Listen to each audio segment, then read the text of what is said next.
예, CBS 라디오 박정희 한판승부 2부 문을 열었습니다. 한판 브리핑 김수민 평론가와 함께하겠습니다. 어서 오십시오. 네, 반갑습니다. 자, 먼저 민주당으로 하겠습니다. 공천관리위원회 이명백 위원장이 이제 중진 용태론을 냈습니다. 자발적으로 멈추는 것이 좋지 않겠냐 이런 발언을 했군요. 네, 어제 민주당사에서 열린 기자간담회에서 이명백 위원장은 삼선 이상이라든지 소위 올드보이라든지 86세대라든지 이런 카테고리를 만들어 감점을 줄 계획은 전혀 없다라고 말을 했습니다. 예. 다만 노자의 도덕경에 나오는 지지불태 그리고 삼선인 김민교 의원이 불출마한 것을 거론을 하면서 국민의 선택 대상이 되지 않는다고 생각하면 자발적으로 멈춰주는 것이 좋지 않겠나라고 말했는데요. 또 문재인 정부 출신 인사에 대한 불출마 요구에 관련해서는 일고의 여지도 가치도 없다라고 선을 그으면서도 예. 다만 문재인 정부에서 지금의 검찰 정권 탄생에 기여한 분이 있다면 그분들은 책임감을 느껴야 하지 않겠나라고 여운을 남겼습니다. 예. 여기에 대해서 임종석 전 실장, 박지원 전 장관, 정덕용 전 장관 등은 어떻게 답했습니까? 네, 임종석 전 비서실장은 CBS 김현정의 뉴스쇼 인터뷰에 출연해서 특정 세대 또는 특정 세력을 배격하는 형태로는 오히려 선거에 도움이 되지 않을 것이라고 밝혔습니다. 예. 그러면서 이재명 대표를 중심으로 한 세력이 있다면 이른바 친문으로 불리는 많은 경험이 있고 준비된 사람들이 있다. 지금 힘을 합해야 할 세력이 있다면 마땅히 힘을 합하는 그런 노력을 했으면 좋겠다라고 덧붙였습니다. 예. 박지원 전 국정원장은 BBS 라디오 전영신의 아침 저널에서 왜 문재인 정부에서 비서실장 장관 했다고 물러가야 하나라고 반문했고요. 예. 정동영 전 통일부 장관은 YTN 라디오 뉴스킹 박지훈입니다에서 오히려 한국 정치에는 오비가 너무 적다. 아하. 선진 정치하는 나라들은 오비 정치인이 많다라고 말했습니다. 예, 자 이런 가운데 이제 민주당 내 친명계 인사가 비명계 현역 의원은 지역구에 도전하는 사례가 늘었는데 비례대표는 이수진 의원이 윤영찬 의원의 지역구에 도전장을 냈다고요? 네, 이수진 의원은 출마 선언을 통해 성남은 이재명 대표의 심장이자 차기 대선 승리의 발판이라면서 이 성남을 지키는 것은 민주당을 지키는 것이며 이재명 대표를 지키는 것이라고 밝혔습니다. 예. 이수진 의원은 그간 서울 서대문 갑 지역에 도전을 해왔지만 어제 철회를 했는데요. 음. 이 의원은 갑작스러운 결정에 많이 놀라실 줄로 안다라고 사과하면서도 성남시 중원구의 상황이 너무 긴박하다. 이곳 민주당 후보는 국민의힘을 이길 수 있는 후보여야 한다라고 강조했습니다. 예. 또 민주당 잔류로 선회했던 윤영찬 의원에 대해선 민주당의 기본 정체성조차 없는 사람, 민주당의 배신과 분열의 상처를 주었다라고 표현했습니다. 네, 일단 이명백 위원장의 얘기를 좀 짚어보겠습니다. 감점 줄 생각은 없다. 하지만 용태론을 펼쳤습니다. 그러니까 자발적으로 멈춰주는 게 좋지 않겠냐. 이거 가능합니까? 장희 변호사? 사실 민주당에서 뭐 이른바 올드보이 어떻게 할 예. 것인가에 대한 논의가 좀 있었죠. 예. 그런데 저 개인적으로는 그런 생각이 듭니다. 기본적으로 선수가 많다라고 과거에 정치적으로 뭐 장관이나 이런 걸 했다고 해서 어떤 합리적 기준으로 공천에서 배제시킬 것인가가 상당히 좀 어려운 거예요. 이를테면 3선은 되고 4선은 안 된다. 재선은 되고 3선은 안 된다. 예, 예. 그리고 피선거권도 헌법상 기본권인 측면이 있는 겁니다. 직업 선택의 자유인 측면이 있어요. 그리고 유권자한테 판단을 받는 것조차 못하게 하는 게 맞을 것인가. 또 정무적인 부분에서는요. 기본적으로 여러 전선들이 있잖아요. 그런데 올드보이라고 해서 전선을 하나 더 긋는 게 일단 총선을 치르는 데 도움이 되는가. 그래서 아마 공간위에서는 기준을 만들진 않은 것 같습니다. 예. 지금 국민의힘에서는 뭐 3선 이상 15% 페널티를 주겠다고 하지만요. 국민의힘 분들도 예. 이게 현역 프리미엄을 뛰어넘을 정도의 페널티는 아니라고 이야기하고 있어요. 예. 그리고 그 대상이 되는 분들도 많지 않기 때문에 이제 정무적으로 개개인별로 보는 거지 하나의 무리로 3선이 악은 아니잖아요. 예, 유권자의 선택을 받아서 그러겠죠. 왔고 예, 그 예. 통로로 더 유권자들의 어떤 원하는 바를 관철시킬 수 있는 능력이 있다고 판단받을 수도 있거든요. 예. 거기에 반해 3선을 했지만 되게 뭐 정치 이력이 좀 형편없다. 이렇게 판단받을 수 있는 개인차가 있기 때문에 거기에 따른 정무 판단이 이제 공천 과정에서 있을 거라고 생각합니다. 서 변호사님 어떻게 봐요? 민주당 상황? 감점 안 주고 이게 어떻게 배제합니까? 그렇잖아요. 점수로서 이게 감점 안 주고 예. 자발적으로 이렇게 물러나라면 물러납니까? 뭔가 이게 강제할 수단이 있어야 되잖아요. 예. 그 점에서 저는 이제 국민의힘은요, 동일 지역의 그 삼선 해생 때는 15%면요, 물론 이제 의정 활동 잘한 분들은 한번 해볼 만한 겁니다. 15%면. 근데 의정 활동을 아주 못하고 지역 관리 잘못했다. 예. 이럴 때는 이게 신뢰하는데 이게 어려운 거예요.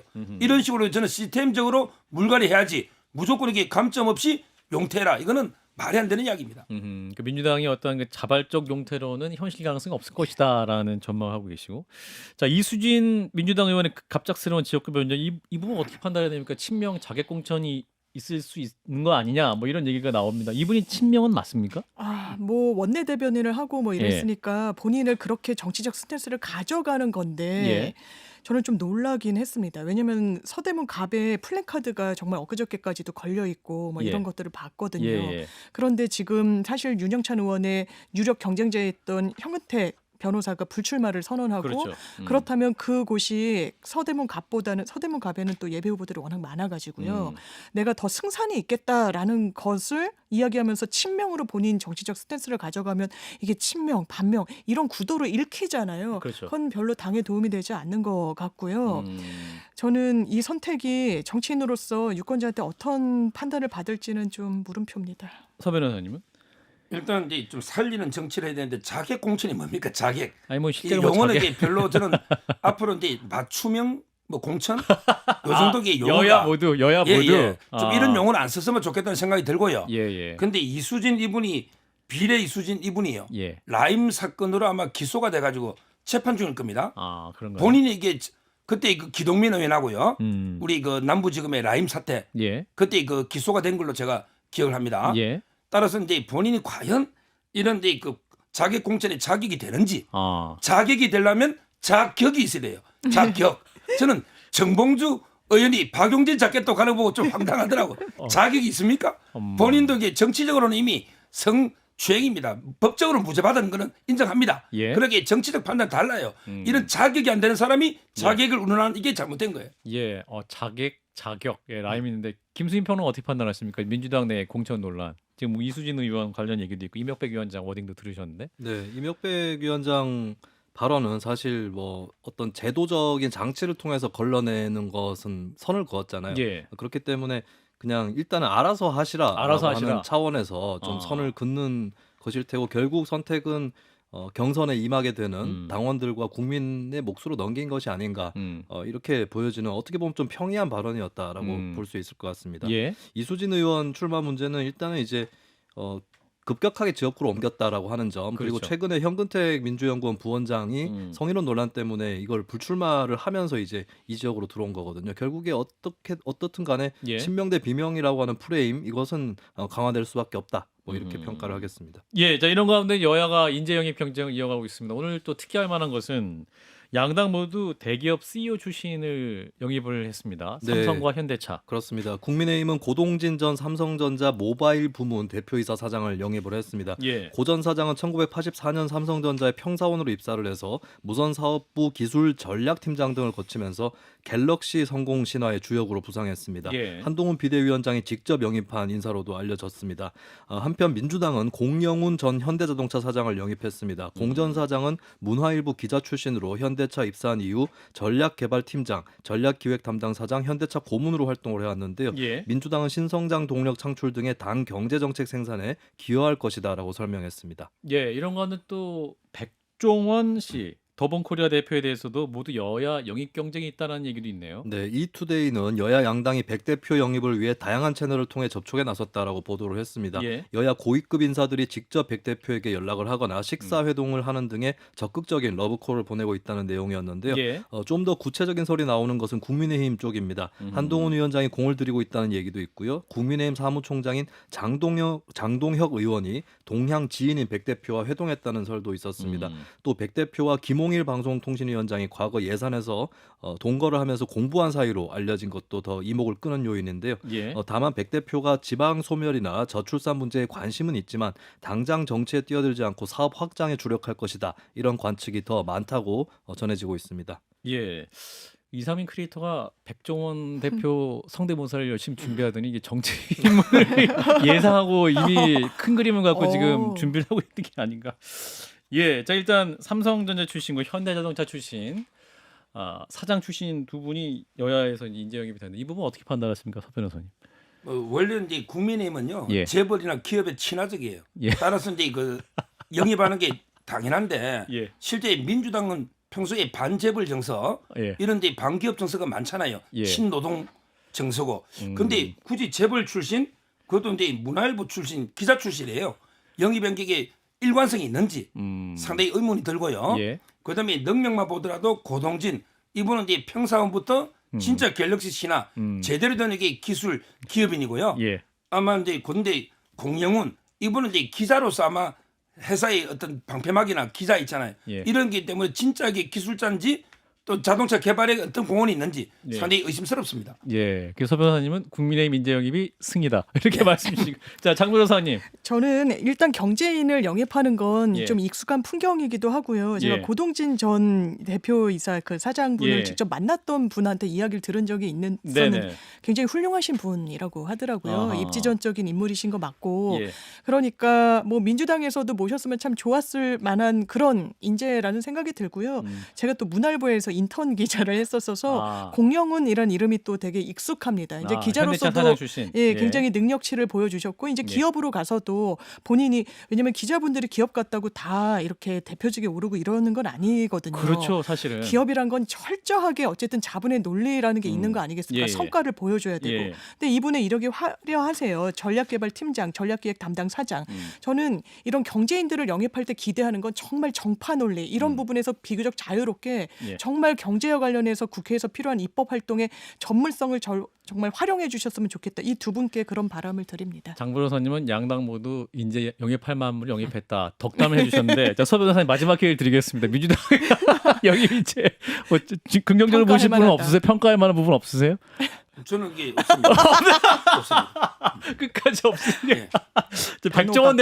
백정원 대표 이게 여야 모두 이제 영입하려고 시도하고 있다라고 하시는데 어떻게 보세요? 이렇게 사실은 정치인도 어떠한 전문 영역인데 이렇게 명망가에 이렇게 여야 모두 영입을 하려고 하는 부분에 대해서 어떻게 평가하시는지. 뭐 기본적으로 이제 그 예. 분야에서 예. 정말 일가를 이루고요. 잘하고 있는 분에게 저희가 그 분야에서 더 나라를 위해 기하도록 저는 아껴주고 보여준다 봐요. 아하. 정치판에 그냥 보호해줘야 들어와서 된다. 아. 그냥 4년 동안에 소모돼 버린 이런 분들이 많잖아요. 그렇죠. 옛날에 예. 바둑 구단 우리 그 조은현 예. 구단 정치에서 무슨 족적을 남겼습니까? 국민의힘 의원 하셨잖아요. 예. 그런데 예. 그래도 비판할 수밖에 없는 게 예. 바둑계에 있었으면 더 큰일 했을 거예요. 저는 이런 식으로 이렇게 각 분야의 전문가를 너무 정치판에 얼굴마담처럼 아하. 이렇게 모셔와서 소모시키는 이게 국가적으로는 낭비가 아닌가 이래 보입니다. 아, 그럼 백종원 대표는 그냥 있는 모습 그대로 요리를 버려두자고. 잘하고 버려두냐. 그 분야에서 잘하도록. 그 분야에 하더라고요. 잘하도록 예. 국민들 모두가 함께 즐길 수 있는 요리를 만들게 예. 내버려 두시라. 장 변호사님. 그런데 이분 예. 정치를 안 하실 것 같아요. 제가 아, 그때 그래요? 김현정의 뉴스쇼에 나왔던 맞아요. 인터뷰 예. 내용 봤는데 아들을 걸고 하지 않겠다라고까지 아. 자식을 언급하면서까지 어떤 면에서는 결기를 보여주길래 아 이분은 아. 정말 정치를 안 하실 안 분이구나. 하실 분이다. 그런데 더 공을 들이는 건 사실 언론 보도를 보면 국민의힘인 건 맞는 것 같습니다. 왜냐하면 김홍일 위원장과의 아주 특별한 인연이 있기도 하고요. 예, 방통위원장. 예, 그런데 그때는 또 김지성 선수를 뜬금없이 영입하겠다고 뭐 수원에서 국민의 박지성. 아, 박지성. 죄송합니다. 예. 제 축구를 잘 아. 예, 박지성 선수. 박지성. 그래서 이런 식의 좀 주의 환기를 하는 건 정치권에서 좀 지양해야 되지 않나 이런 생각이 듭니다. 예, 그래요.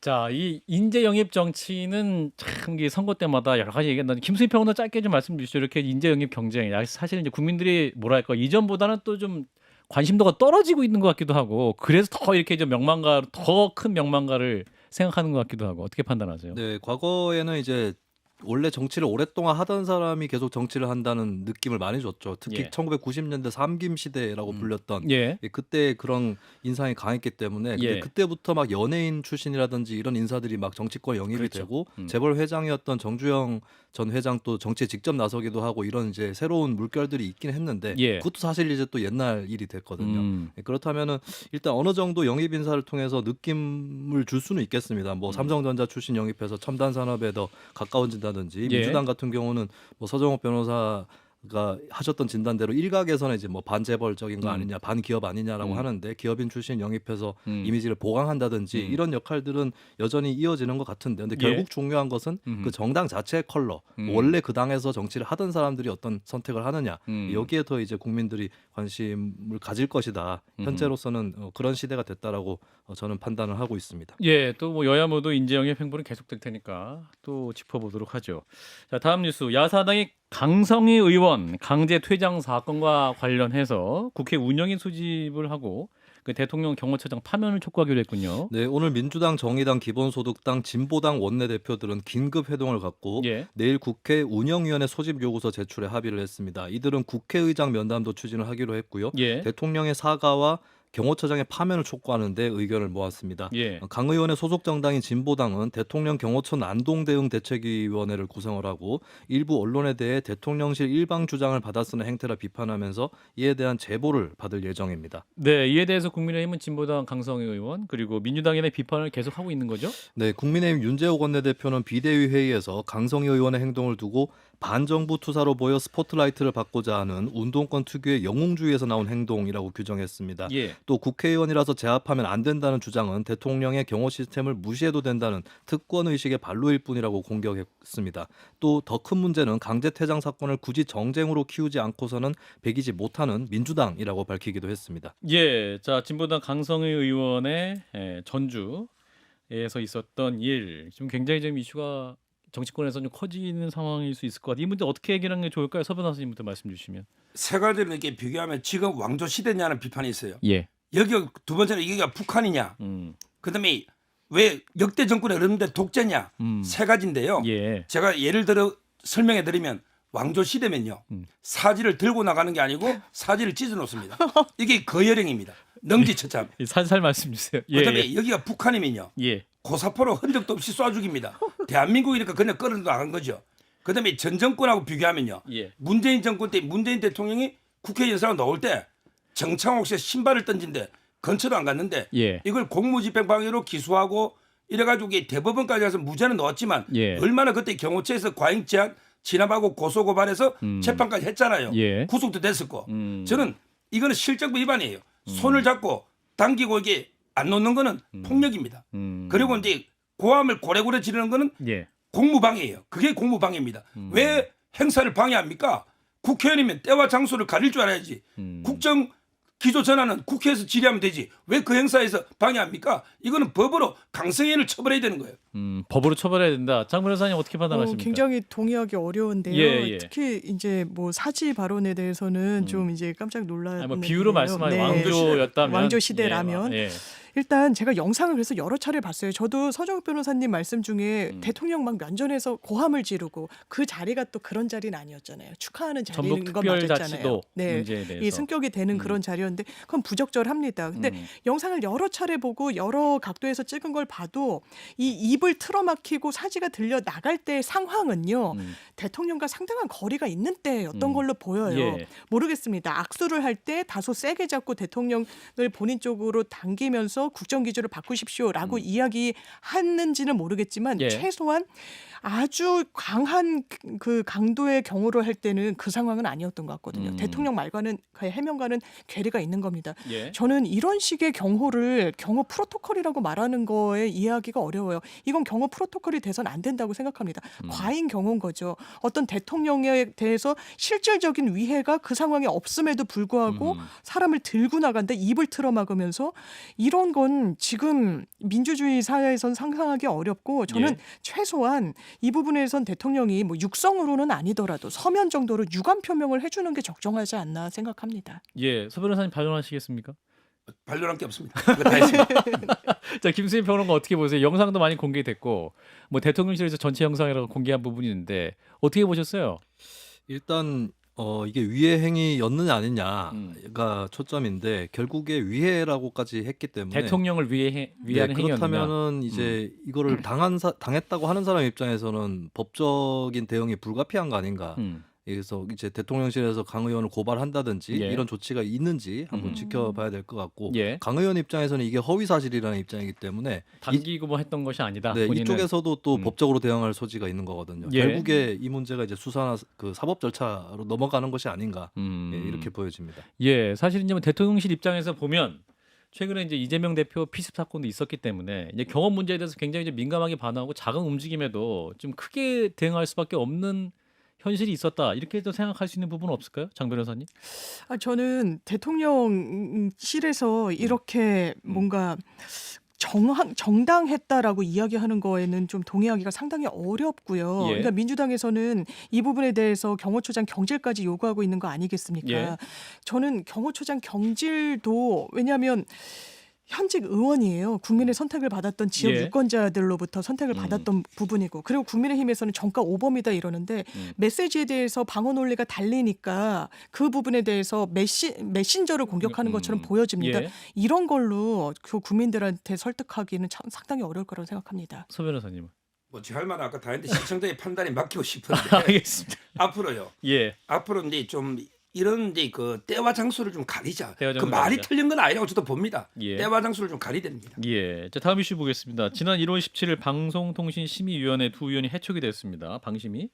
대통령이 이제 빈자리에 새로운 위원들을 임명을 했죠. 네, 문재인 정부 시절 대통령 추천으로 위촉됐던 옥시찬, 김유진 위원이 해촉이 되고 빈자리에 윤석열 대통령이 추천한 이정옥 전 KBS 글로벌 전략센터장과 문재환 한국외대 법학전문대학원 교수가 위촉이 됐습니다. 예. 이정옥 전 센터장은 지난 대선 당시 윤석열 후보 언론자문위원회 부위원장을 지냈고 문재환 교수는 이명박 정부 시절 대통령실 방송통신정책자문위원으로 활동을 했었습니다. 예. 이번 위촉으로 방심위 구성은 여야 6대1 구도가 됐는데요. 참고로 방심위원 9인은 대통령이 3인, 국회의장이 3인, 국회 과학기술정보방송통신위원회가 3인을 추천하는 그런 구조로 돼 있고요. 예. 이 중 국회의장의 몫은 통상적으로 국회의장과 교섭단체 여야 대표가 한 명씩 추천을 하고 과방위의 몫은 여당 1명, 야당 2명이 각각 추천을 해왔었습니다. 예, 자 여기서 이제 최근에 위원이 해촉이 되고 새롭게 위촉되는 과정에서 결과적으로 보면 여야 구도가 6대1이 됐다. 이 부분이 어떤 방송심의위원회 공정성의 정치적인 균형이 맞지 않는 것이 아니냐 이런 지적도 있긴 합니다. 서 변호사님 어떻게 보십니까? 앞으로 이제 이런 독립성이 보장되면서 네. 임기가 보장된 네, 이런 자리들이 꽤 있거든요. 그렇습니다. 근데 대통령이 임명하는 자리들이 많아요. 예, 예를 들어 방통위원장, 뭐 권익위원장 많잖아요. 이런 걸 이게 어떻게 할지 대통령이 임명을 하는데 임기는 독립되게 보장돼 있어요. 예, 이런 분들이 대통령과 운명을 같이 해서 임기를 맞출지 예, 아니면 끝까지 임기를 지키는 게 맞는지 이 관행을 이제 확립해야 됩니다. 예. 제 개인적인 생각은 대통령한테 임명권이 있다면 저는 뭐 2년이 됐다, 1년 됐다 임기 남아 있더라도 대통령이 바뀌면 같이 스스로 바뀌나? 사퇴하는 게 아하. 이런 관행이 앞으로 확립되는 게 맞다 봐요. 그래야지 여야 균형도 맞을 예. 수 있는 그런 시스템이 될 것이다. 그래서 일단 6대1 구도는 약간 좀 불균형이라는 판단하고 계시는 거군요. 지금 이제 6대 곧 3 되겠죠. 뭐.